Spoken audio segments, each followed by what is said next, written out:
Well, now let's get perspectives to the matter. Joining us from our Abuja studio is the Governor of Imo State, Rochas Okorocha. Many thanks, Governor, for joining us on the program tonight. You were at a meeting today at the Villa. What was the outcome and what were the feelers you're getting from what the consultation the acting president had with the Southeast leaders today? So thank you.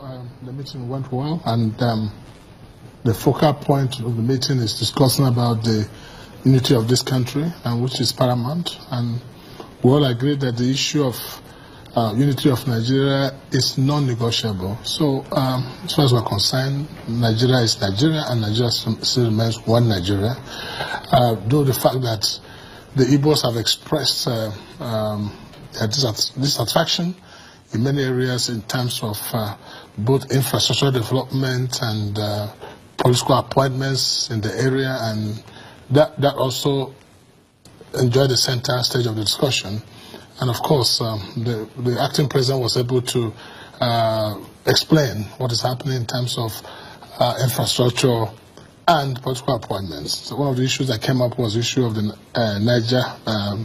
Niger Bridge and some of the what the Southeast called lopsided appointments taking place in Nigeria. And I think the acting president did explain to people. But we wrote from the meeting saying that, listen, the unity of this country is non-negotiable, and no one is in support of any secession of any sort or of any form. And I believe we're all better off if we remain as a nation and one Nigeria that is indissoluble, indivisible.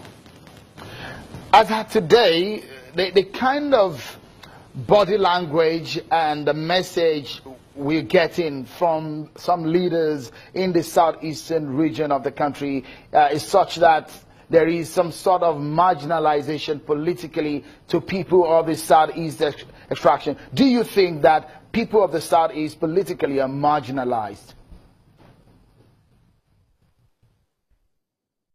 Well, you must agree. I would say so in terms of if it's political appointment, and I think that is quite clear. I've said this several times that the Southeast needs some attention, and there's nothing wrong if they ask for it.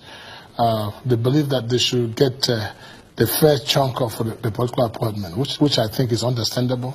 But that I think has a lot to do with what happened in the last political dispensation, when the ruling APC party sees it that the Igbos never came on board during the last election.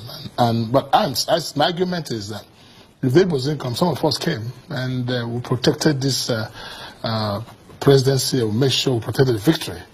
If you look at what has happened in Rivers State during that election, there were over 1 million votes against APC for whatever reason. If we had allowed that to happen in Imo, Abia, Anambra, Enugu, and Ebonyi, that would have been 5 million. Then APC wouldn't have had a government today. So I've just made several cases on this matter that in recent appointments that the Southeast should be considered, and it's go a long way to cushioning this whole disaffections that is there. But quite frankly, today the acting president did a good job by giving the analysis of what has happened so far in terms of political appointment. But listen, there's need to look at that side of the country and see what the federal government can do to give them a sense of belonging. All they're asking for is a sense of belonging. And I think there's nothing wrong. If somebody says, I want to be part of it, but remember me and give me what I think is due to me. I think that's what it is all about. Let me quickly take you on this. As a leader in the Southeast region, a lot of people look up to you. You, by now, know what exactly some groups in the Southeast region, like the IPOB and MASOB, some of the agitations on their mind. Do you think that some of the things, or let me quickly ask you, what are those agitations, or what are they asking for, really? Someone like Mr. Nnamdi Kanu and a host of others, what are essentially the agitations on their mind, if you certainly tell us in few words? Well, if you listen to my broadcast earlier today, I had made this point very clear.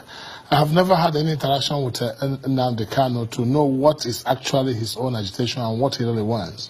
But my concern is that the name itself, the sovereignty of a nation, of the Biafra nation within the Nigerian nation, to some of us is unacceptable. It's not the right terminology, it's not the right caption, it's not the right heading or whatever it is. But I don't know what is the agitation, but for whatever it is, I think if you look at the history of Nigeria in times past, many people have seen agitation as a means of getting something that's hitherto they're not able to get from federal government. Like I said earlier today in my broadcast, I said, look at the emergence of the presidency from the Southwest. People assume it was because of agitation over June 12th. And that gave the Southwest that opportunity for Nigeria to say, look, we should consider you for that. And the same thing applicable to when the South produced it. Presidency of the Federal Republic of Nigeria, and so many other things, was because of resource control. And of recent, people also attribute the same kind of agitation in the North and all that. So I do not know whether that is what the agitation is for, but for whatever it is, what I will request is that if they do what others are doing, fine, but to create a sense of secession is what is not right to my mind, and we should condemn it and say it's not right. It doesn't do us any good as a people, and not to single ourselves out from the entity called Nigeria, for which the Igbos have shed more blood for this unity more than any other person in this country. And so it will not be proper to expose Igbos like people who are violent and people who want to secede from the country. Okay. Governor, I'm sorry, we need to take a break at this moment. I'm sorry, we need to take a break, but when we return, we'll take you up on some other issues regarding what exactly is the way forward, restructuring some of the other clamors, but that's going to be